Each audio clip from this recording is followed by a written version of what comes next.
9:17 de la mañana, 22 de enero de 1943. El calor en Guadalcanal no es solo una temperatura, es una entidad física, un peso húmedo que pega el uniforme a la piel y hace que el aire huela a pantanos y a pólvora vieja. Entre las ruinas de cemento destrozadas de un búnker japonés al oeste de Point Cruz, el segundo teniente John George, de 27 años, no puede sentir el calor. Dejó de sudar hace 10 minutos. Toda su existencia se centra en un solo punto: la lente circular de un telescopio Lyman de Alaska con 2 aumentos y medio. A 240 metros de distancia, a través de la niebla matutina que se eleva desde el suelo de la jungla, se alza un baniano, gigantesco, antiguo y, según la inteligencia del batallón, mortal. En este brutal escenario de la Segunda Guerra Mundial, donde la tecnología industrial estadounidense chocó con la tenacidad imperial japonesa, un hombre decidió traer su propio gobierno al juego. Estamos hablando de un conflicto donde marines y soldados del ejército lucharon por cada metro de arena y selva del Pacífico. Pero la historia de hoy no se trata de bombardeos navales o cargas masivas de bayonetas. Se trata de la precisión quirúrgica de un campeón de tiro de Illinois que, armado con un rifle civil Winchester modelo 70, desafió la doctrina militar estándar para cazar a los fantasmas que estaban diezmando el 132º Regimiento de Infantería. La jungla estaba en silencio, pero era un silencio mentiroso. En las últimas 72 horas, 11 francotiradores japoneses que operaban sin ser vistos en los huertos de Point Cruz habían ejecutado a 14 hombres del regimiento de George. Un disparo, un hombre menos. La moral de la tropa sangraba más rápido que los cuerpos.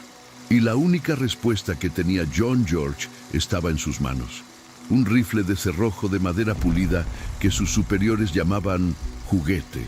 Semanas antes, el panorama era diferente. Campamento Forest, Tennessee.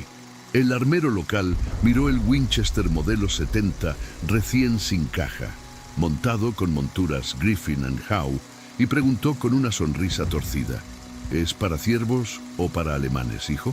George respondió secamente: japonés. El rifle no llegó a tiempo para su envío. Mientras sus compañeros en el barco de transporte desmontaban y limpiaban sus rifles M1 Garand emitidos oficialmente, el arma de George estaba en una caja, viajando a través del correo militar. Cuando finalmente se entregó la caja de madera marcada Frágil en diciembre de 1942, un sargento de suministros se echó a reír. Ahí está su catálogo de dulces, teniente. El rifle pesaba 9 libras. El telescopio añadió otras 12 onzas. Era una herramienta de precisión, no de guerra masiva. El capitán Morris, comandante de la compañía, se mostró inflexible al ver esto. Deja esa arma de caza en tu tienda, George. Llévate un rifle de verdad. Llévate el Garand. El Garand era una maravilla de la ingeniería estadounidense, semiautomático, de 8 tiros, robusto. El Winchester de George, cerrojo manual, 5 disparos, delicado. Sobre el papel, arrojar esa arma al barro de Guadalcanal fue un suicidio. George lo aceptó de todos modos. A la realidad táctica, sin embargo, no le importaban las regulaciones. El 135 de Infantería había relevado a los exhaustos marines. Los marines habían tomado Henderson Field, pero el monte Austen, una elevación de 500 pies que los japoneses llamaban Jefu, seguía siendo una pesadilla de fortificaciones. 547 búnkeres. El batallón de George atacó el 17 de diciembre. Lucharon durante 16 días ininterrumpidos. El costo: 34 muertos y 279 heridos al tomar la vertiente occidental. Durante todo este infierno, George no disparó su Winchester ni una sola vez. El caos del combate cuerpo a cuerpo no lo permitió. Pero la jungla cambió el juego. El área alrededor de Point Cruz era un laberinto de vegetación. Los soldados japoneses que se retiraron de Henderson Field no huyeron. Ellos subieron. Se convirtieron en parte de los árboles. Eran veteranos curtidos, armados con rifles Arisaka tipo 98, con mira telescópica, maestros del camuflaje y paciencia. Sabían esperar. El 19 de enero, el cabo Davis fue a buscar agua a un arroyo. Un fuerte crujido y cayó muerto al agua. El 20 de enero, una patrulla de la compañía King perdió a 2 hombres ante un enemigo que nadie vio. El 21 de enero, 3 bajas más. Uno de los militares recibió un impacto en el cuello, disparado desde un árbol por el que la patrulla había pasado 2 veces sin notar nada. El pánico comenzó a invadirlos. Los hombres miraron las copas de los árboles con terror, no con agresión. Esa noche, el comandante del batallón llamó a George. La tienda estaba mal ventilada, iluminada solo por una tenue linterna. El comandante ya no se reía del juguete. Los francotiradores japoneses mataban a sus hombres más rápido que la malaria. Miró a George, con el rostro marcado por el cansancio y la responsabilidad de escribir cartas a las madres de los niños muertos. «George», dijo con voz ronca, «necesito saber si ese rifle de malla realmente funciona. Necesito a alguien que pueda alcanzar algo más pequeño que un granero». Jorge no dudó. Enumeró sus credenciales no como alguien que se jacta, sino como alguien que informa hechos técnicos. Campeón del estado de Illinois en 1000 yardas en 1939. Grupos de 6 pulgadas a 600 yardas con miras abiertas. Con el Lyman Alaskan hice 5 tiros en 4 pulgadas a 300 yardas. El comandante asintió una vez. Tienes hasta el amanecer para demostrarlo. Limpia esta área. George pasó la noche despierto. La humedad del Pacífico es enemiga de la precisión. El Winchester había sido embalado en Cosmoline, una espesa grasa de conservación para el viaje por el océano. Desmontó el arma completamente en la oscuridad, limpiando cada resorte, cada tornillo. Revisé los soportes de mira Griffin & Howe. El cero de la mira tenía que ser perfecto. Una desviación de milímetros en la base supondría un error de metros en el objetivo. Cargó 5 cartuchos de munición Match 30-06 que había traído de casa, la misma munición de alta calidad utilizada en competición, infinitamente superior a la munición estándar de ametralladora militar que escupían los Garand. Al amanecer del 22 de enero, se arrastró hasta las ruinas del búnker. Ningún observador, sin radio, solo él, el rifle, una cantimplora y 60 cartuchos en cinturones de cuero. Se convirtió en una estatua. La jungla estaba llena de ruidos, insectos, pájaros, el sonido distante de la artillería naval. Pero George lo filtró todo. Sus ojos recorrieron metódicamente los árboles de banyan, de izquierda a derecha, de arriba a abajo. Estos árboles medían 90 pies de altura y troncos de 2,5 metros de espesor. Un francotirador podría estar en cualquier lugar entre esa maraña de raíces y hojas aéreas. 9 horas y 17 minutos. Un movimiento. No fue el viento. Una rama se movió contra la física.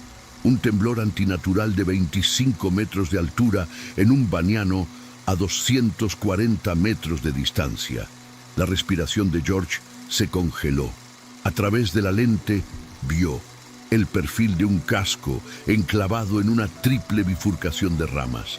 El francotirador japonés estaba de espaldas, concentrado en la ruta de suministro estadounidense hacia el este. Estaba cazando presas fáciles.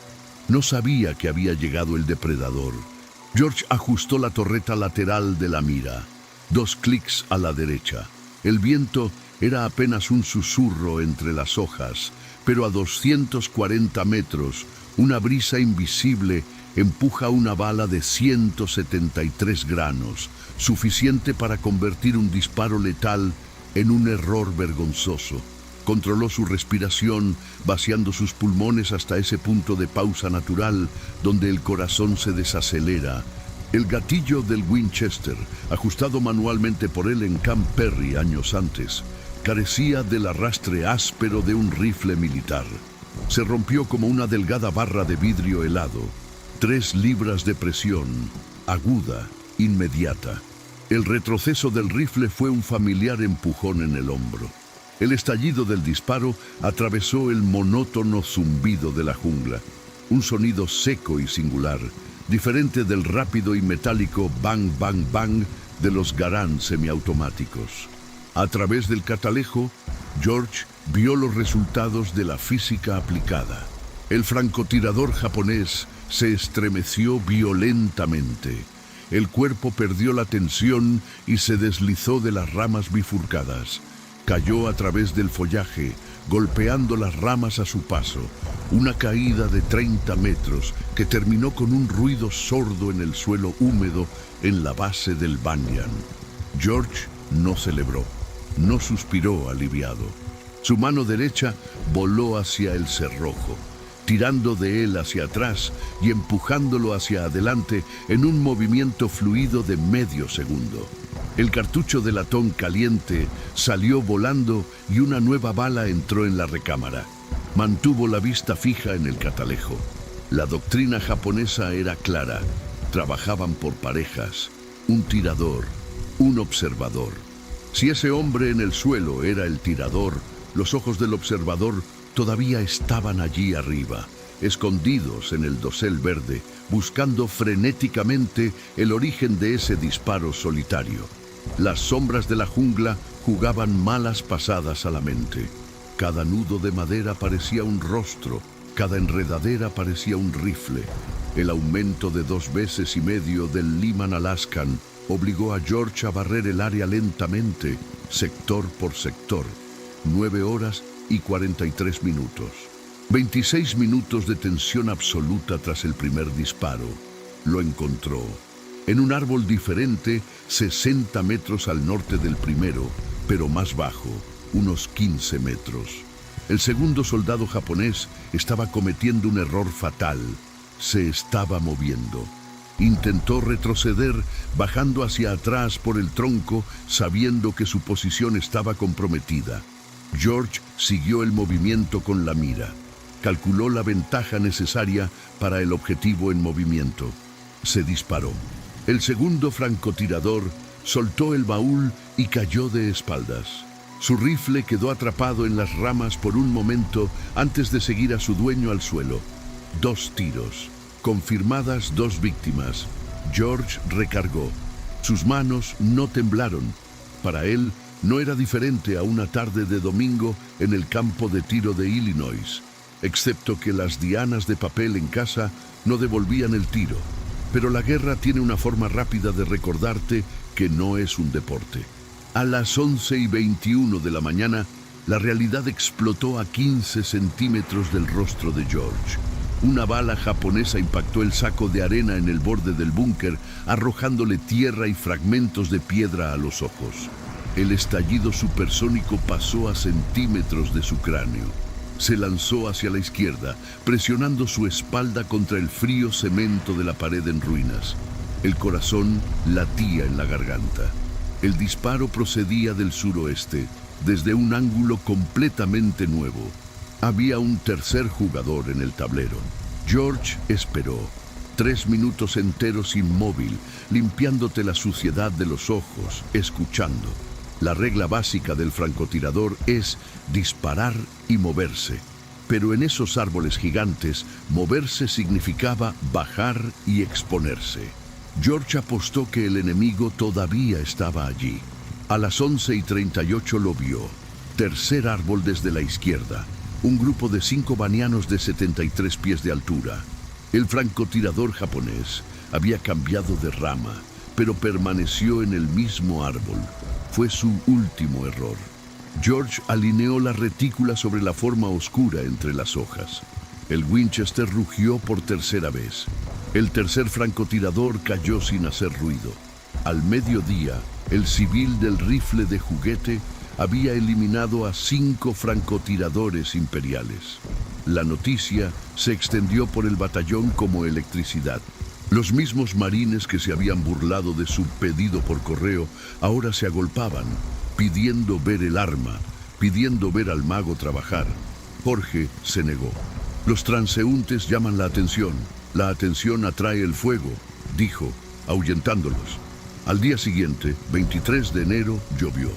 Un muro de agua tropical que convertía la visibilidad en cero y el suelo en una sopa de barro. George esperó, paciente como una piedra. Cuando dejó de llover a las 8:15, ya estaba en posición. A las 9:01, tomó al 6º francotirador.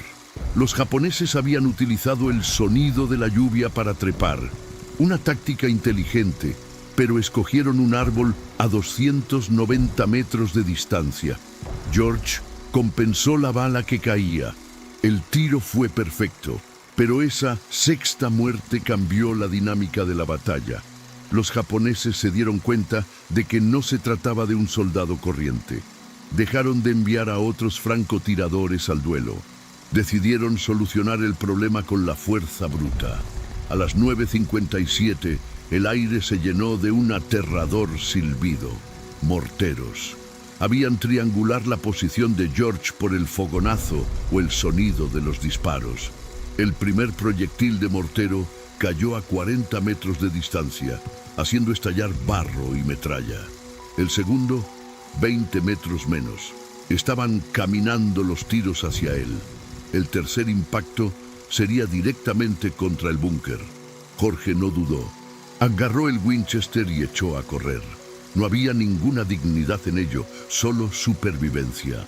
Se lanzó hacia el norte a lo largo de la línea de árboles y se sumergió de cabeza en el cráter de un antiguo obús lleno de agua pútrida. Segundos después, el mundo detrás de él desapareció en una erupción de fuego, humo y cemento pulverizado. El búnker donde operaba había dejado de existir.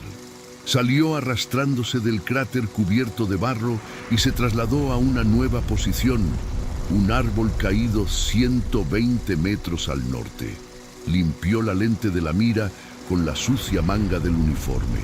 La caza no había terminado. Los japoneses sabían quién era ahora.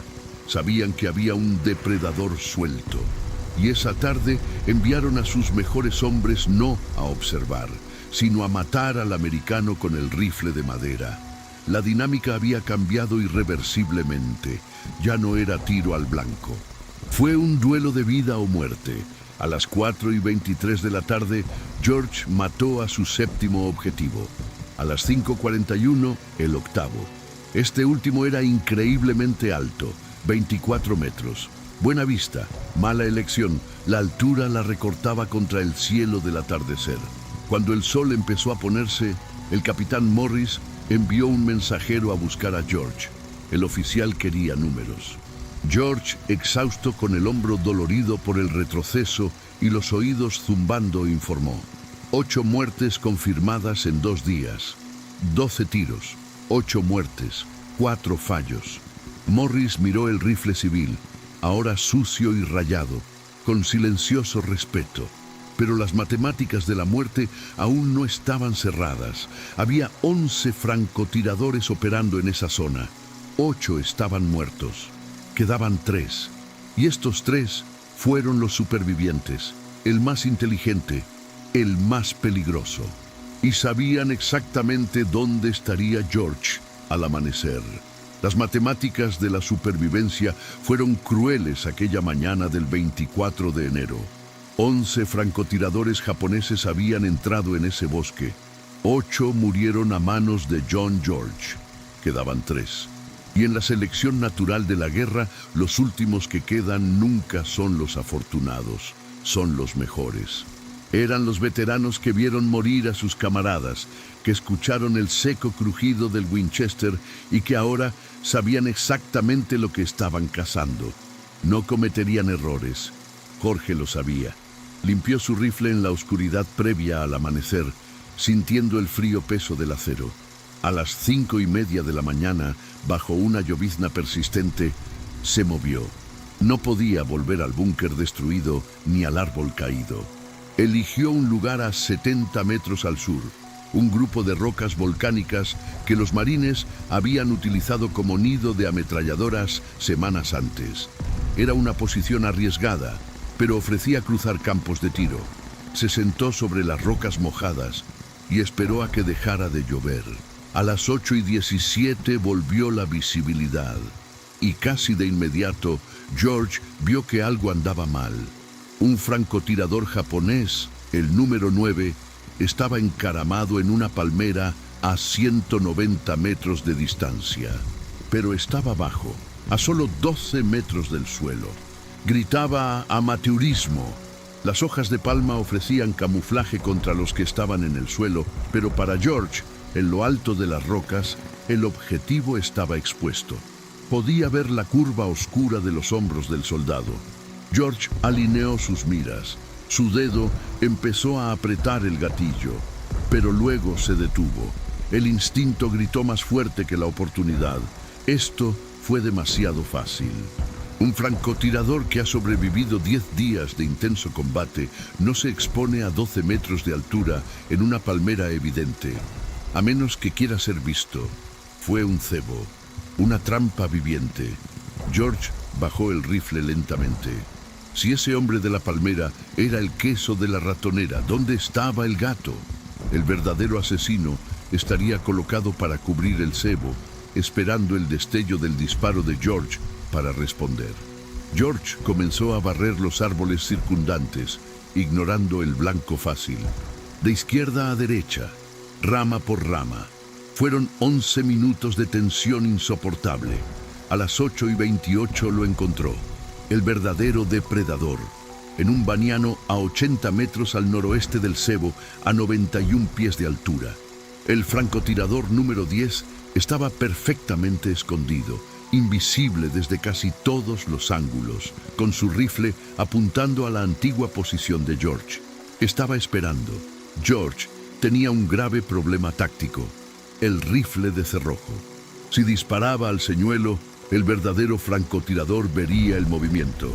Si disparaba al francotirador real, el sonido alertaría al señuelo. Decidió jugar su juego contra ellos mismos. Apuntó al cebo de la palmera, ajustó el viento, se disparó. El soldado en la palmera fue golpeado y cayó. En el mismo segundo, George giró su cuerpo y su rifle hacia el gigante Banyan. Como se predijo, el francotirador real reaccionó al sonido del disparo, girando su torso para localizar la amenaza. Ese sutil movimiento fue su sentencia de muerte. Jorge ya estaba allí. Antes de que los japoneses pudieran apuntar su arma, el Winchester disparó por segunda vez. El cuerpo del 10º francotirador cayó en picado 30 metros, seguido por el sonido metálico de su rifle al golpear las ramas. 2 tiros, 2 muertes, en menos de 5 segundos. Pero el sonido había revelado la posición de George sobre las rocas. No esperó para comprobarlo. Cogió sus municiones y corrió, deslizándose hacia una zanja de drenaje llena de barro a 40 metros al este. 6 segundos después de dejar las rocas, se desató el infierno. Una ametralladora japonesa atravesó su posición, pulverizando piedras y levantando nubes de polvo. Si se hubiera quedado a admirar la obra, estaría muerto. George siguió moviéndose, arrastrándose hasta un agujero de obús parcialmente lleno de agua de lluvia. Se metió en el agua fangosa hasta el pecho, utilizando el borde del cráter como soporte para su rifle. 10 muertos. Faltaba uno. El último, el fantasma final de Point Cruz. El tiempo pasó, 9 horas y 47 minutos. George vio movimiento, no en los árboles, sino en el suelo. El último francotirador no estaba jugando al juego de la espera, estaba cazando activamente. George vio la figura moverse entre la maleza, flanqueándola, acercándose a las rocas vacías donde George había estado minutos antes. El soldado japonés se arrastró con aterradora habilidad. A las 3:10 llegó a las rocas. Se instaló en el viejo nido de ametralladoras. mirando en la dirección equivocada, buscando a George en la zanja de drenaje. Estaba a 38 metros del cráter de agua donde estaba sumergido George. Su espalda quedó expuesta. Fue un tiro fácil, un tiro de misericordia. Pero George volvió a dudar. Ese hombre en las rocas estaba muy expuesto. ¿Otro cebo? ¿Otra capa de protección? George mantuvo su mirada en el objetivo, pero abrió el otro ojo, ampliando su visión periférica. Y ahí estaba, 70 metros al noroeste detrás de un tronco caído, un segundo soldado japonés, propiedad, apuntando el rifle a la zanja. No era solo un francotirador, el último superviviente había traído seguridad. Estaban trabajando en equipo para arrinconar al estadounidense. El Winchester Model 70 tenía 5 balas. George tenía 2 enemigos frente a él. El problema del cerrojo manual volvió a atormentarlo. El tiempo entre el primer disparo y el accionamiento de la palanca sería suficiente para que el segundo hombre disparara. Necesitaba una ventaja absoluta. George se hundió en el agua sucia del cráter. Se sumergió hasta que solo sus ojos y la parte superior de su cabeza estuvieron por encima de la superficie marrón. Sostuvo el rifle sobre el agua con los brazos temblando de fatiga. Se convirtió en parte del pantano. A las 10:13, el soldado que estaba en las rocas se levantó. Le hizo un gesto a su compañero detrás del tronco. No habían visto nada. Creían que George se había retirado más al este. Ambos comenzaron a caminar hacia la zanja, pasando peligrosamente cerca del cráter de agua. Ahora estaban entre George y el sol. Al pasar, dándole la espalda al cráter, George emergió del agua como una criatura del pantano. El agua le corría por la cara, por el uniforme, pero el rifle estaba seco. Levantó el Winchester. El soldado más cercano estaba a 42 metros de distancia. El disparo lo derribó instantáneamente. El sonido del cerrojo al accionarse fue el sonido más fuerte del mundo en ese momento. ¡Clac! ¡Clac! El segundo soldado cerca del baúl se dio la vuelta con el rifle en alto. Demasiado tarde, espetó George. El hombre cayó. 11 francotiradores, 11 muertes. La jungla estaba limpia. George salió del cráter temblando de adrenalina para recuperar sus cartuchos detonados, un hábito de los recargadores que ni siquiera la guerra podía romper. Pero entonces se quedó helado. Voces guturales y urgentes en japonés. Y no vinieron de 2 hombres. Eran 6, tal vez 8. El sonido de ramas rompiéndose, golpes en el equipo. George había matado a los cazadores, pero el ruido de la batalla había atraído a toda la manada. Era una patrulla de infantería enviada para investigar o recuperar los cadáveres. Y estaban a menos de 50 metros de distancia, acercándose al cerco. George miró el rifle. 3 balas en el cargador, sin cobertura, y un pelotón entero acercándose a él con la intención de vengar a sus muertos. George se sumergió de nuevo en el fondo del cráter. El agua fría y fangosa cubría su cuerpo hasta el cuello y el sabor a hierro y tierra llenaba su boca. Sostuvo el Winchester verticalmente, con el cañón apuntando hacia el cielo. Lo único que importaba era mantenerlo seco. Se acercó el sonido de las botas japonesas chapoteando en el barro. No solo estaban mirando, estaban siguiendo sus huellas. Había sido cuidadoso con el sonido, pero descuidado con la tierra. Las huellas de sus botas vincularon las rocas con el agujero donde se escondió. A las 10:30, el cielo sobre el cráter se oscureció. Un soldado japonés apareció en el borde, mirando hacia abajo. Por una fracción de segundo, sus miradas se encontraron. Los japoneses vieron los ojos del estadounidense en la superficie del agua. Jorge no dudó.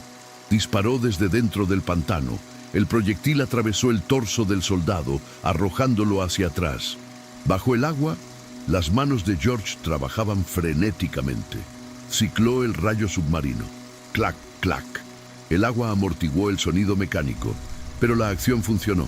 Se puso de pie, el agua corriendo como una cascada desde su uniforme. 2 soldados más aparecieron en el borde, atraídos por la caída del primero. El Winchester rugió. Uno cayó. Ciclo rápido.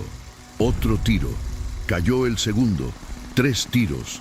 Quedaban 2 balas. Y los gritos por todos lados indicaron que el resto de la patrulla estaba flanqueando. Sur y este. Estaba siendo rodeado. Quedarse allí era una muerte segura. Luchar con un rifle de cerrojo contra armas automáticas a corta distancia era un suicidio matemático. George salió del cráter por el lado norte, corriendo como un animal perseguido. Corrió a través de la maleza, las enredaderas desgarrando su ropa y las ramas azotándole la cara. Detrás de él, la jungla explotó. El sonido agudo de los rifles Arisaka y el rat-tat-tat de las ametralladoras Nambu rasgaron el aire. Las balas zumbaban como avispas furiosas, arrancando astillas de los árboles que las rodeaban. Corrió durante 90 segundos de puro terror anaeróbico hasta hundirse en otro cráter, seco. Se acurrucó contra la tierra, su pecho subía y bajaba violentamente, tratando de silenciar su propia respiración. Las voces japonesas se detuvieron, no lo persiguieron. Se detuvieron para recoger a sus muertos. George miró la cámara. 2 balas. El rifle estaba cubierto de barro pero funcional. A las 11:13 de la mañana llegó al perímetro americano. Un centinela lo desafió. George, cubierto de pantano y pólvora, se limitó a murmurar su nombre. En el cuartel general, el capitán Morris escuchó el informe en silencio. 11 francotiradores de élite eliminados en 4 días. 12 disparos causaron 11 muertes confirmadas. Luego, un tiroteo desesperado con la infantería. El oficial miró el Winchester modelo 70, sucio y maltrecho, que George tenía en las manos. Ese juguete había hecho lo que un batallón entero no pudo: limpiar Point Cruz. La zona era segura. La guerra de John George, sin embargo, apenas comenzaba a evolucionar. El coronel Ferry, impresionado, no solo le entregó una medalla, le dio una misión. Quería que George se clonara a sí mismo. El ejército tenía viejos rifles Springfield con miras Unertel en cajas. George aceptó entrenar a una nueva generación de francotiradores, con una condición: se quedaría con su Winchester. George llevó su guerra a Birmania y se unió a los legendarios merodeadores de Merrill.